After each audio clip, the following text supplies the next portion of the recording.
உன்னை ஏமாற்ற வேண்டும் என்று யாரும் எதையும் உன்னிடம் இருந்து மறைக்கவில்லை. நீ நேசிக்கும் எவரிடமும் யார் குறித்தும் அது யார் என்று கேட்காதே. எவ்வளவு நாளாக தெரியும் என்று கேட்காதே. நீ நேசிப்பவரின் காலர் ஹிஸ்டரியை காட்டச் சொல்லாதே.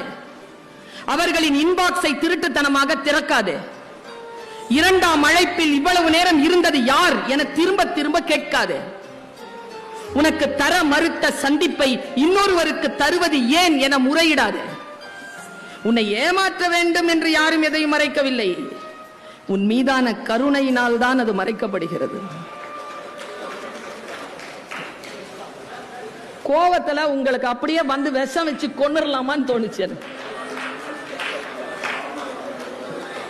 உன் இதயம் ஒரு கண்ணாடி கோப்பை போல சிதறாதிருக்கத்தான் அது மறைக்கப்படுகிறது. உண்மைகளுக்கு உன்னை தயார்படுத்திக் கொள்ளவே அது மறுக்கப்படுகிறது. இப்பதான் வருது உண்மை.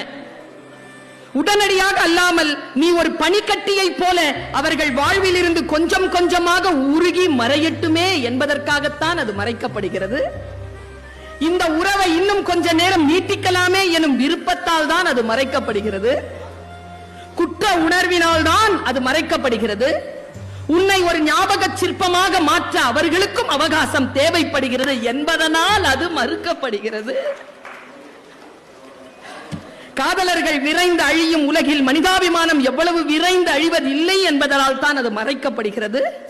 உன் அன்புக்குரியவரின் மூடிய கைகளை பிடிவாதமாக திறக்காதே.